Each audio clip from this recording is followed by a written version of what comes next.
Let's imagine you have around 535,000 euros or dollars to spare to buy a vehicle. What about this one, the Rolls-Royce Spectre? In this review here with Thomas and Autogefuehl, we're going to find out electric and Rolls-Royce. Does it match or not?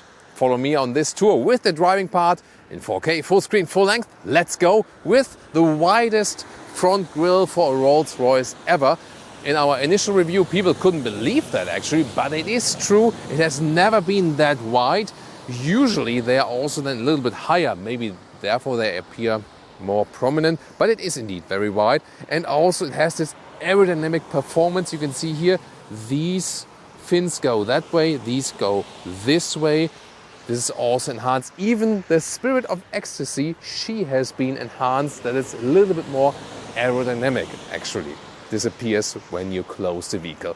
The headlamps are split. There's also some traditional design thing here. The daytime running light in the top part, the main headlamp unit in the lower part, and this purple vehicle color. You can get it actually for the whole vehicle, but you can also get it in this special so-called allure trim. It's like a pre-spec, and then it has these silver inlets here. Turning indicators here, replacing the daytime running light in the top bar. That looks quite cool, doesn't it?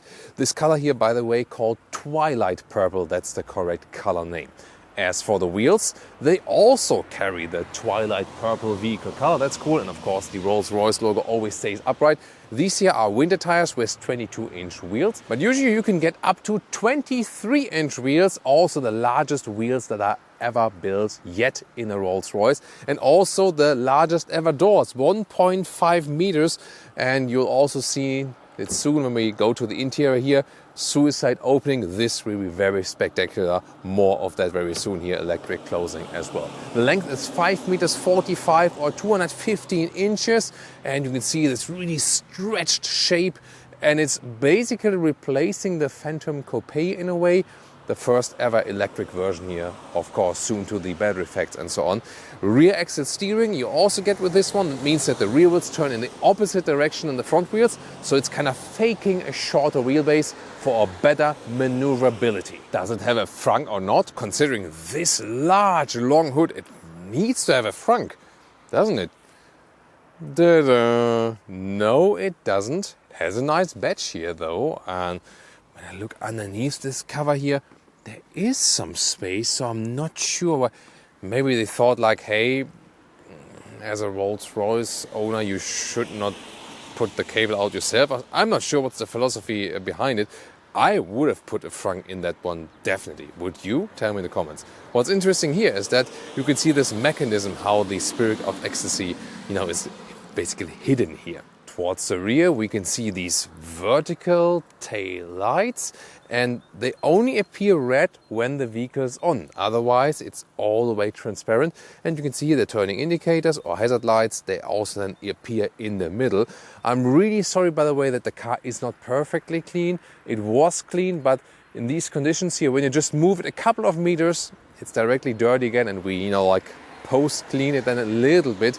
But these are the winter conditions, so sorry for that. Acceleration figures, 4.5 seconds to 1 kilometers an hour or 62 miles an hour. Of course, we do a test of that today.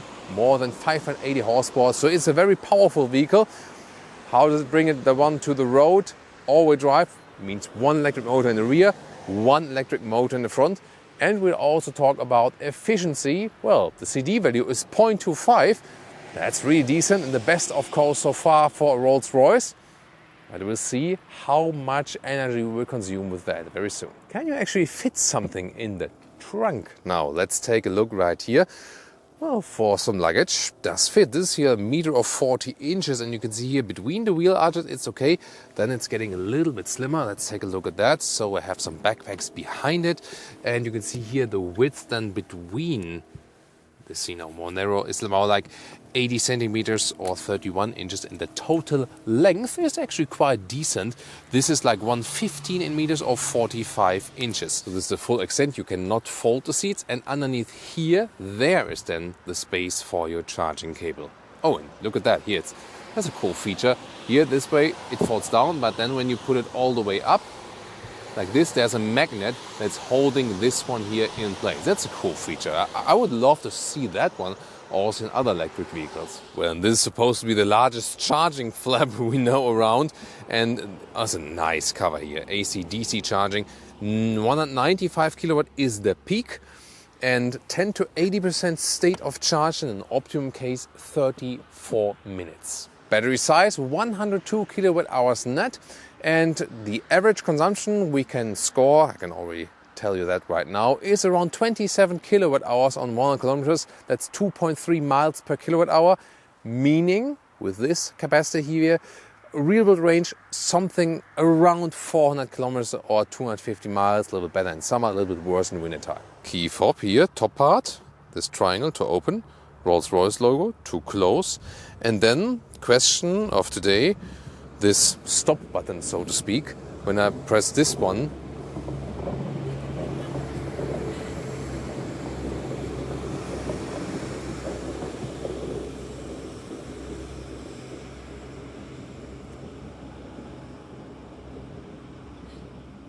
it's not only that are cars passing by here ruining my sound, but also trains. Yeah, but let's continue. When I press the stop button here, there we go. This is the opening of the trunk, the remote one from the key fob. Ta-da! Welcome to your driver's seat here. Actually, it looks like you would be entering like a being chauffeured sedan, but this is your driver's seat here. Of course, then for the right-hand drive markets on the other side. Yeah, but it always looks so special. There you can see this is 1.5 meters long door, the largest door they used ever so far.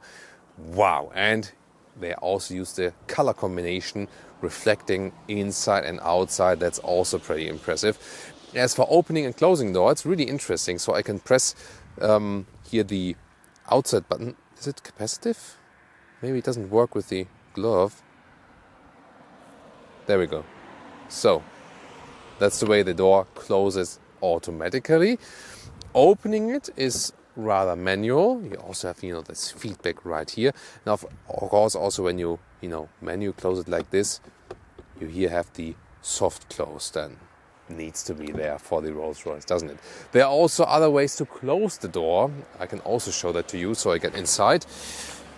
Shoot up if it makes sense today. So I just hit the brake actually, and when I hit the brake, we know it from Tesla for example, then the door is closing. I can also stop it in between or then complete the process like this.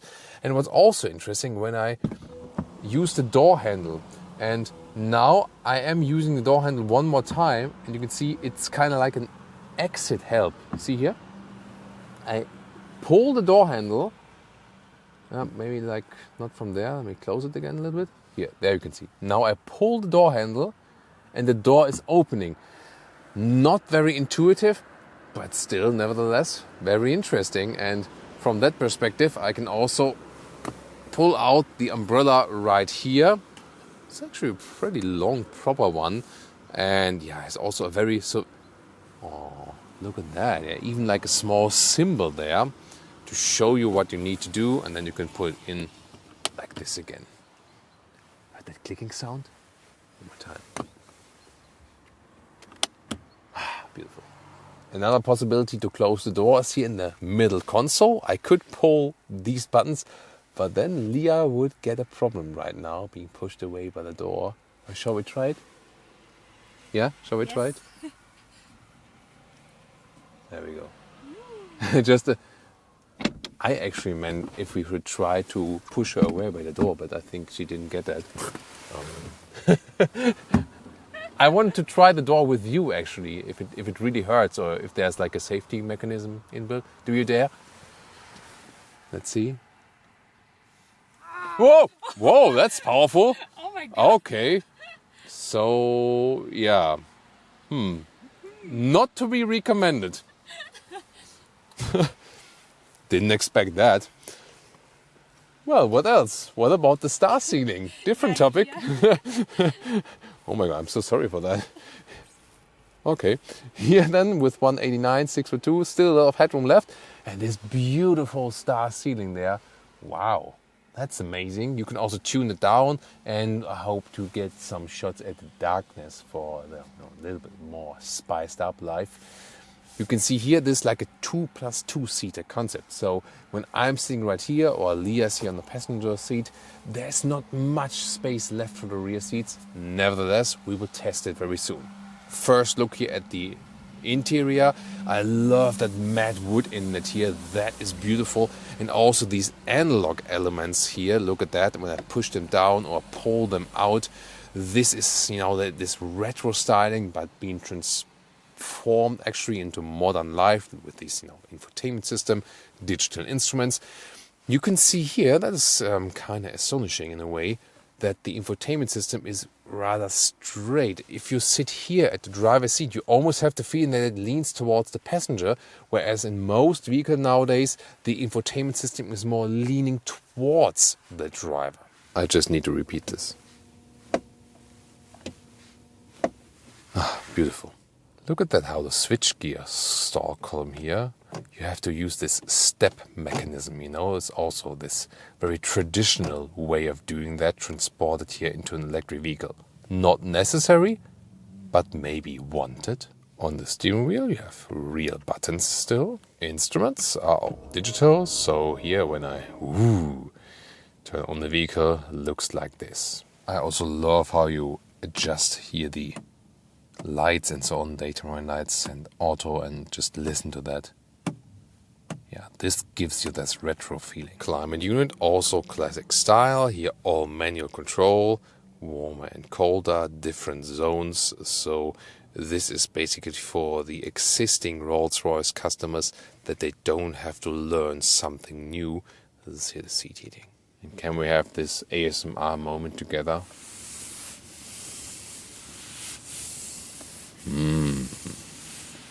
Same goes for the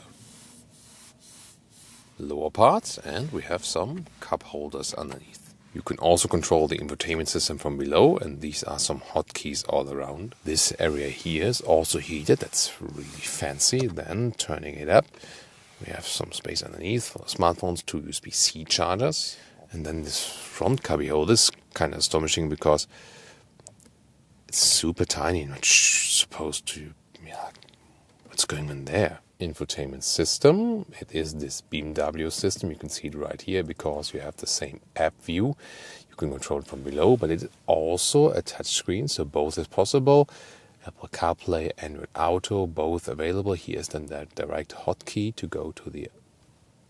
What the hell? So many calls? Yeah, that's always when I'm shooting. So then let's go back here. And what is interesting is always to see the drive settings. Like here, driver assistance. Here you can also deactivate the speed warning. Here you can actually activate or deactivate the artificial sound. Not needed, but you can use it, of course. Most of the time you use the smartphone mirroring, I guess. And we still have an analog clock here next to the infotainment system. Everything is plush here. Look at these really deep floor mats. Then also plush seats, however, animal skin surface only, and that makes it a little bit stiffer. These new modern materials, as we know from BMW 7 Series, so-called Veganza or Sensafin material at BMW, is actually softer from the surface. So there actually Rolls-Royce also needs to look forward to the future and embrace new materials. They did not do that yet. Why? It is also a people's decision of individual people, and the former Rolls-Royce CEO was very reluctant in that subject. I hope the new Rolls-Royce CEO will embrace it even further and also go for animal-free materials because customers do demand it, and you also have actually even more comfort from these new materials. And what about the rear seats? Here, by the way, you can turn on and off that star ceiling. And you can also dim the stars here a little bit darker. Oh, cooler, of course, when it's brighter. They are lighter up. Actually, you can also sometimes see shooting stars. So Leah did discover some shooting stars already, but she's still looking out for some more. It is actually like a random pattern, I heard. Sometimes they are there, sometimes not. Well, if you didn't see a shooting star yet, at least you saw Leah, right? Yeah, she is definitely the shooting star. Here on the passenger side, by the way, you also have another umbrella. So, of course, you want to get out the vehicle dry on both sides. And then here I can pull this lever, slide this seat forward, and it goes automatically a little bit in the front. Yeah, and for the rear, oh, there's the price list, 484,000 euros, excluding tax. So 535,000 euros or dollars, including VAT. Yeah, that's of course really, really expensive. What else could we get for that? I'm not sure, but not many other cars. And now I'll take off my shoes to get in the rear. So, there we go. Sitting here on these very plush floor mats, that's beautiful. And it doesn't look that spacious at first, but here it's actually quite comfortable. So when I lean backward, I even fit here headroom-wise in, so that does work. I have my own middle console with a climate unit and so on. I can set the vent strength or the fan speed. Here USB-C charging underneath, illuminated cubby hole with cover inside, and some cup holders also here for the rear passengers. And I can very well see the star seating here now. That's actually quite cool. But do I still have some space when I pull the seat here? Oh, backward. That went quick. So there we go. It slides back to Leah's position actually, and hopefully stops in front of my knees. That would be happening now. Yeah, so I could maybe here slide a little bit forward, so that way Leah could still sit here. That would be possible. So yeah, this vehicle does work with tall adults in the rear. Not exactly on the driver's seat maybe when I'm driving, but yeah, more or less you can fit 4 tall adults in here, you know, with some legroom restrictions than for the rear seats. But it's more comfortable than it might appear, because it's not the focus of this vehicle to have chauffeur or being chauffeured comfortably in the rear. That's actually quite fancy, and that's what I really love. I love their attention to detail, you know, all this color work here. You can of course also individualize it, so anything you want is possible, they say. Not everything. By the way, here you also have your own rear window right here. You can control from here. That's actually quite nice. Hello.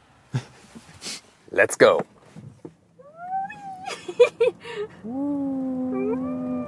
Plop. That's 0 to 1 kilometers an hour, 0 to 60 miles an hour. Super quick and super smooth. Wow, what about that? 4.5 seconds is the official figure. We have to check it out. Or you can rewind and check out in the time code in the video if that was actually achieved or not. Wow. Yeah, you also heard the Leah meter. Always the most beautiful thing about accelerations here in Autogefühl, of course. Wow. And I mean, yeah, it was super quick. And due to this all-wheel drive, you know, like one electric motor in front, one in the rear, you also have this distribution. You still have rear-wheel bias, yes. But to me, the coolest thing was, I'm not sure if you also felt it that way, Leah, it was so smooth and silent at the same time, you know. So, wow, that is crazy. And now we're driving 1 kilometers an hour, 60 miles an hour. It's like nothing. You feel you oh my God. That was you maybe know that there are these automatic traffic information that sometimes pop up then. Yeah, that was actually, it was like scripted, you know, because I was so in this mood. Oh my God, it's so silent. And then like the radio traffic warning, like, oh my God, I have to die, you know. So yeah, that actually proved my point. It is so silent and relaxing now. I mean, outside, obviously very unpleasant. We are around the Tegernsee area here today, so lake south of Munich in Germany. And it's very cold outside. It's just like about freezing temperatures. And you saw here some like rain, hail mix or something. But it's just super relaxing. The suspension is evening out everything very, very well. The car stays level and the wheels are just moving underneath. 22-inch wheels mounted here. 23-inch would be with the summer tires on this vehicle, but we have winter tires here, so here then it's a little bit softer. Yeah, but this smoothness, silent noise insulation, and the suspension work. This is the most special thing about this vehicle, definitely. How it feels like as a passenger? Very nice. Yeah. Leah loves it. I love it. Yeah, she loves it. Like cool, smooth experience. Of course, being like a traditional Rolls-Royce, at the same time, you have this really large steering wheel. Of course, today there is no mechanical need for that. You know, they used to be that large that you could also really physically move the vehicle, move the wheels on the ground. Nowadays, with all this electric help, it's not really needed, but they still do it for these traditional reasons. Of course, moving that vehicle here in a more agile way, I would say it would be better if it would be smaller. Then again, you have this, you know, this retro effect. Same way also here with the like this, the stall column, which is a separate switchgear here, it also has this retro effect.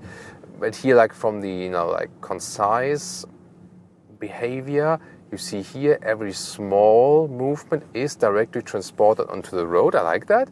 So that is actually quite cool. And if we move a little bit quicker, it feels, considering the size and weight of the vehicle, actually quite agile. It's also not leaning too much. So if we would think about other Rolls-Royce rear driven, then if I would do like something like this, they would start to shake more or less, you know what I mean? But here, electric vehicles, center of gravity is really low. The chassis is also stiffer than ever, like 30% stiffer than the other Rolls-Royce model you could compare. And you really feel that. So yes, it is super comfortable and smooth, but at the same time, it is also the sportiest Rolls-Royce ever to me.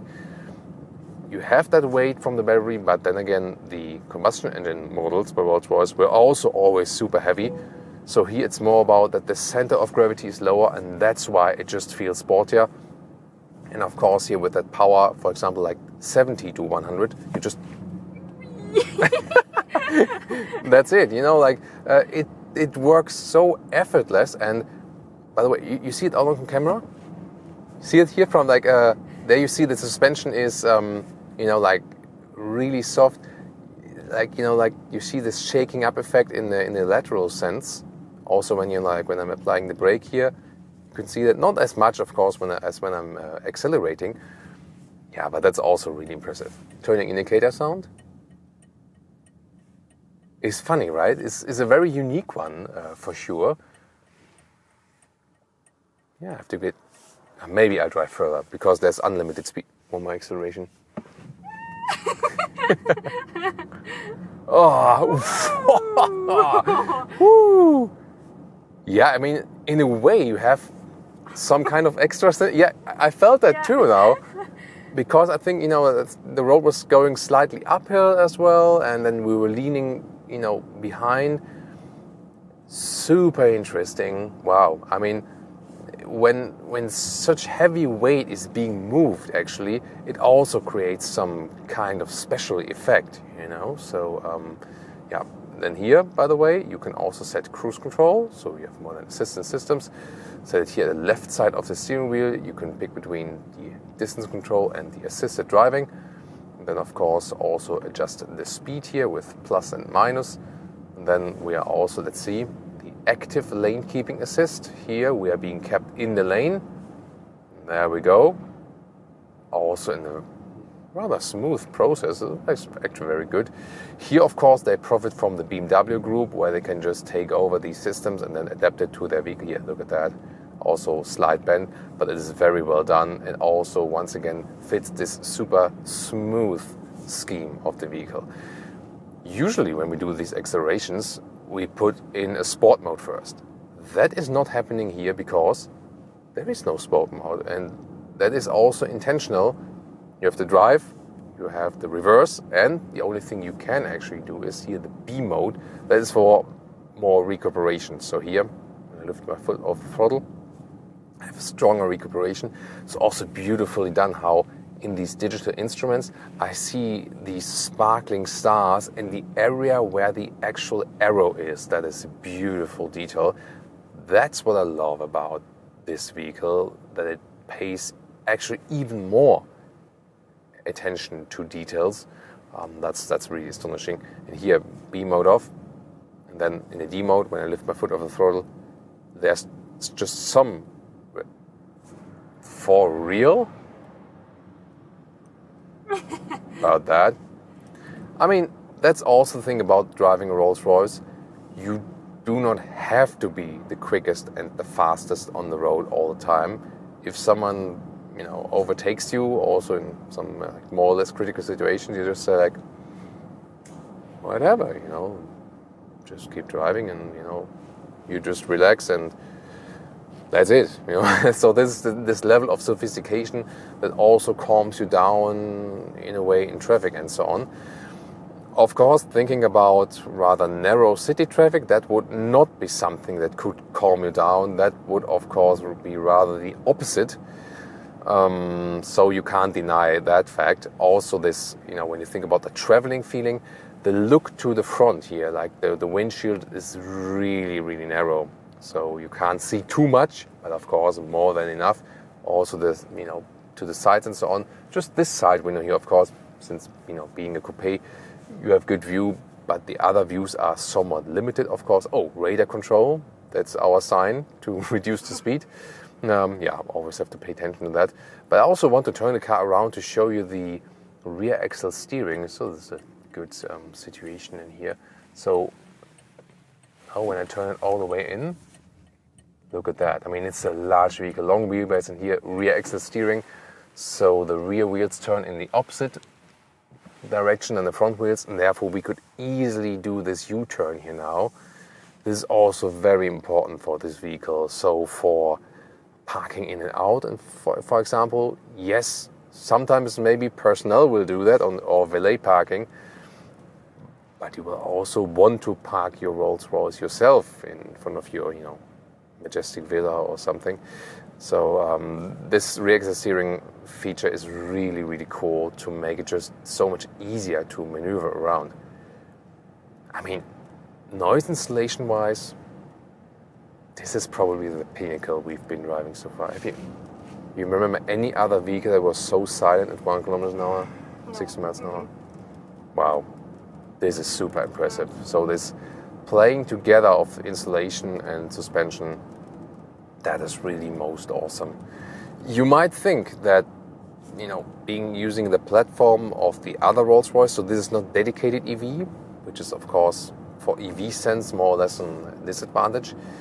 Then they also use group parts that are also being used in BMW EVs, like in the BMW 7 Series, but it's not the platform of the 7 Series actually, which you might expect at first.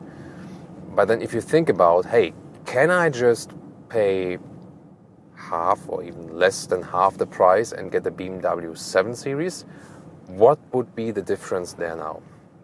Well, from my understanding, what I can just feel now, yes, the noise insulation is even step further, a little bit better, so it's a little bit more silent.